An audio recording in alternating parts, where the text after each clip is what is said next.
The greatest podcast for elite losers is back again this week, and I can't blame the producer of this podcast, but he was putting it as the greatest podcast for elite losers, like losers pants. And I didn't even. This is how dumb I am. I saw it. I'm like, great title, but someone had to inform me in the comments that it's not losers, it's loser. Well, let me tell you something, loser. Every time you complain and you make a bad negative comment, you help the algorithm. And now we have a looser amount of views. A loser. Anyways, we are back this week in our new place, in our new setup. We do need a sign to cover the sterile wall. I need to make this place a little more, how do you say, feng shui? I think female friendly also. Feng shui. So we're going to make this place a little more feng shui. Definitely, look at this. Brand new couch, $2,000 couch, and you can't see out of frame, but the producer is just like crawling up it like he's coming out of a barrel of monkeys. $2,000 couch from West Elms, and you're treating this like it's a barrel of monkeys from Fisher Price. Just trying not to get humped by your dog.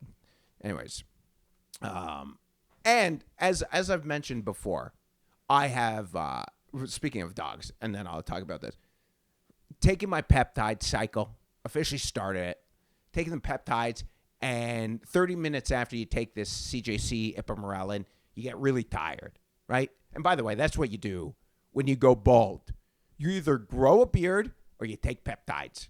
And I don't want a beard because my face itches. That makes my face itch. So I take the injection. I get over the quick little histamine. You know, they give you this like quick little histamine reaction. You know, I'm on ChatGPT, about to have a panic attack. It settles, and I go to bed. I put my head down, ready to have that 10-hour sleep. It is unbelievable the amount of sleep that you get on this. 10 hours. 10 hours. That's crazy. It's unbelievable. And I don't even wake up to piss anymore. I used to wake up to piss. So I wake up to piss. I'm 20. Yeah, I know, but that's why you take the amino acid injection, the peptides. So put my head down on my bed.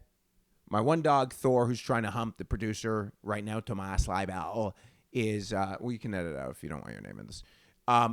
He's beside me, and then I hear my dog's footsteps. The little sweet angel, Moses, just pick him up out of his little nap right now, this is how it's going to be. Little Moses' steps comes from the West Elm couch, because I have a separate room now from my living room. He comes from the couch to the bedroom, and I hear his cute, it's good. It's 1 a.m. He's coming to join us to sleep, and then he just stops, and I hear tss, tss, tss, tss, tss, tss, tss. One might ask, what is that? Tss, tss, tss, tss, tss. Well, supposedly, Moses, who likes to mark everything, wears a diaper. I guess his dick got out of the diaper, and he pissed fucking everywhere. Everywhere. So, tired, trying to get rested so I can release this natural growth hormone. I had to clean up urine at fucking 1:15 in the morning, whatever the time it was. And still slept great, but out of cam, what is that expression? Out of frame. Out of frame. There are the stairs that he pissed on that I had to put in the bathtub yesterday. Well, this is what you know what I'm saying? It's great. It's great, Moses. You want your dog to live 16 years, but not at the fucking cost of him urinating at 1:30 in the morning on your steps. So that was a little problem we had yesterday. But other than that, great week.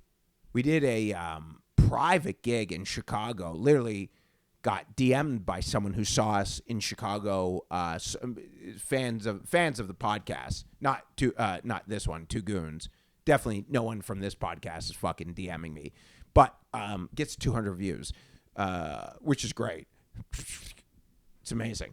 So DMs me, wants to do a TV show. I'm like, bro, you're wasting money. He goes, what about a comedy show? I said, deal.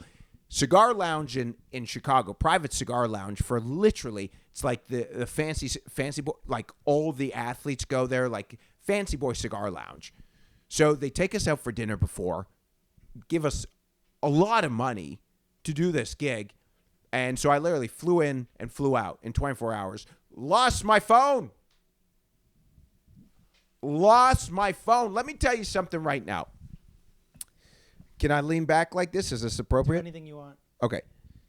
Can I do anything? Can I whip my dick out and nut on my dogs? It's your podcast. So what about on you? So not anything I want. No, that's disgusting.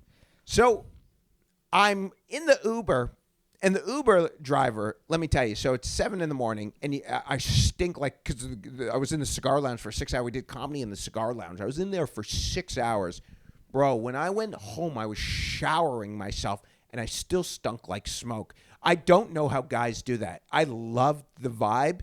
I just don't know how they do the smoke. So I get into the Uber.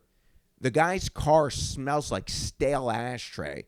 So he probably smells me, which he doesn't care about. He doesn't even notice it. And I say, "Oh, you a smoker?" And I explained to him the situation. I was in the look at the dog just fucking licked the fucking expensive couch, and he just fucking licked everything. Dumb dog. So I had to explain to I explained to the thing went off. Is it still working? What? Oh, I can't see it. So I told the Uber driver, it's like 7 a.m. I'm catching an 8 a.m. flight. I want to fly back and play poker, which I always say that's a bad idea because I'm exhausted. And what ended up happening, I lost $600. I put my phone in the cup holder. Never done before. Not a move.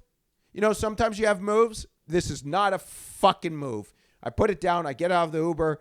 He drives away, and I just look at and I just feel my pockets, and I go, oh, no. I fucking lost my phone.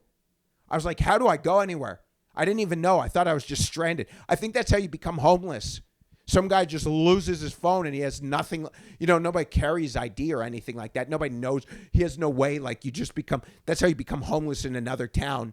You lose your phone. You're on a vacation and you're by yourself. And now you fucking no way back. Luckily, I had my passport and it worked out. And luckily, I had my laptop so I could go find the Uber driver and, orchestrate. And I told this guy, I'm like, yo, I'll give you $500. Send my phone back. He's like, just give me $100. Fool. You could have taken $500. And then he 3 days shipped it. I sent you $200, dude. So the phone's coming back tomorrow. But that is not even the story. The story is on the way to Chicago. I made the chick who sat beside me cry on the plane. Cry on the plane. She was, okay, first of all, big. And when I mean big, I mean Ozempic. I never understand that anymore. Ozempic is available, and you can afford flights. Why are you not taking Ozempic, lady? Why'd you make her cry? Well, I'll get to that, and you're about to watch out. That's his lick. It's saliva. Don't worry. Why did I make her cry? Well, first of all, it should have been from shaming her for having her back fat go over the armrest, but it wasn't that. We take off, and she frantically goes into her bag. Like we're on the ascending. Frantically goes in the bag, and I'm just looking at what's going on. I didn't see what she pulls out. And then she starts leaning forward. I thought she was sick. I was going to ask her. I'm like, do you need a puke bag, lady? It's one thing if someone hot pukes on it, but a fat person puking on you is disgusting. There's just like probably more volume of food and a puke because of the food. What I noticed in her hand, she was like holding something. She was tweezing this fucking disgusting pig. This fucking Ozempic riddle-needing pig was tweezing her fat. The hairs on her chin. I don't know if because of the more calories, fat women are more susceptible to growing more hair. But this chick, Thor, can you stop it? This chick had, I guess, an exorbitant, what's the word? Yep. Exorbitant amount of hairs because she kept on plucking it and then resting it on her hand like it was a trophy. Like she just fucking hair she won is an Oscar and she wants to show the world, resting it, peacocking her fat chin hairs. Peacocking her fat chin hairs. And I'm like looking at this, I'm like, there is also a thing like I would have smashed if I didn't know she did this because I like a thicker woman sometimes, because usually they don't make you wear condoms. But she's like doing this thing and I'm grunting, ugh. And then I was about to post a story and I wrote, and then I didn't want to do it because I wanted to make a video. I was like, this disgusting pig plucking her hairs with tweezers on the plane. And I deleted it because I'm like, I'll get down. Once we land, I'll make the actual video. And I did make the video and it bombed, so I deleted it. I deleted the story and the video. But I guessed in the time that I made the video, I was making that, she saw it. I mean, you could use some of that great vision for fucking effort and cardio. So she calls the flight. She rings the button, and I knew something was up. And the flight attendant comes over, and she goes, is there any other seats available? And the flight attendant goes back, and I knew something was up. But I didn't know if I maybe rubbed against her because, sometimes some of these obese think that, like, they're always getting harassed by good-looking guys like me. And she looks over at me, and she goes, I have OCD. And so I knew, then she knew I knew, because I guess she thought I didn't know she saw the message yet. She heard me. I was like going, ugh. And so I go, yes, but that is disgusting. That is so gross. She goes, you called me a disgusting pig. And I go, in my head, I go, fuck. Wait, she saw your like Instagram? Yeah, that's what I'm saying. She saw it. I didn't even post it. I just wrote it out. I went, fuck. And, I mean, clearly, if she's looking around, she's had situations like this before, right? Because if I were plucking my face, I would like go in hiding and not look. But anyways, I said, I did not call you a disgusting pig. Complete lie. I completely lied, of course. But she saw you with the text on your phone. Well, she said, I saw you in your story. She even said, so I couldn't hear it because I was like defensive. Yeah. I think she said stories and I went through my stories. I said, I don't know why I said this. I'm a comedian. Anyway, she ends up moving. And as they're moving her, she starts crying. Let me tell you something.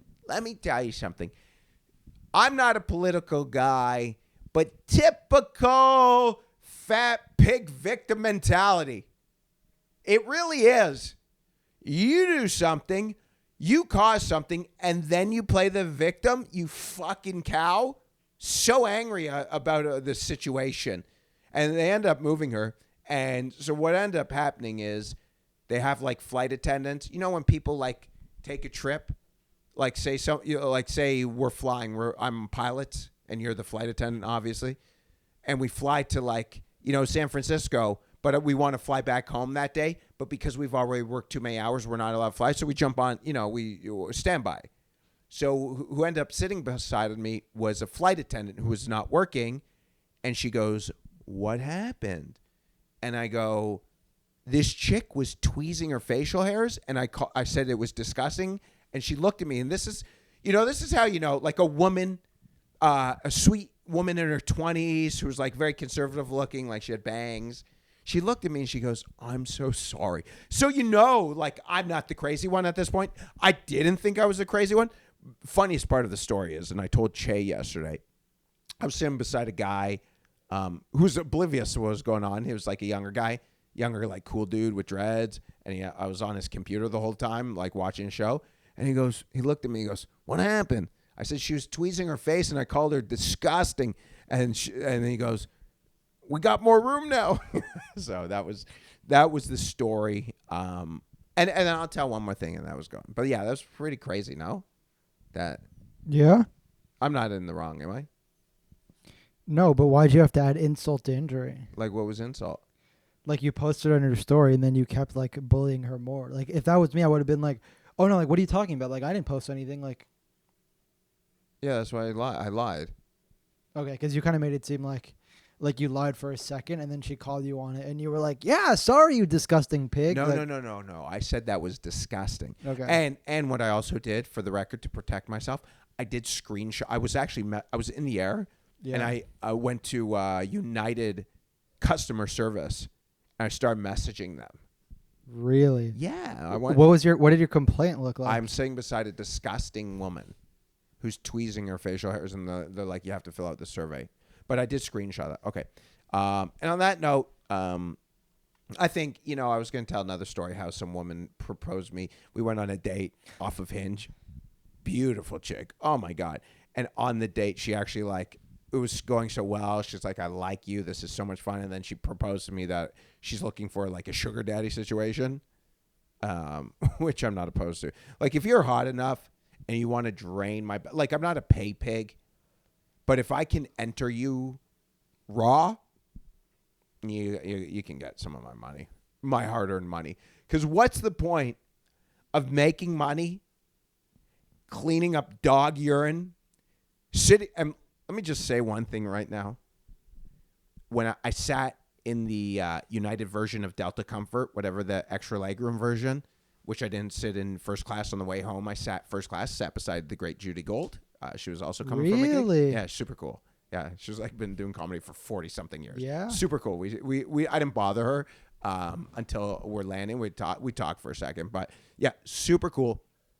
But what my whole point was, when you sit with the common people and not in first class, I was like, I don't need to sit first class. I sat first class on the way home, and I didn't get first class on the way because everyone's been busting my balls about flying first class. And this is what happens when you don't sit first class. You sit with fucking morbidlies who tweeze their fucking chin hairs.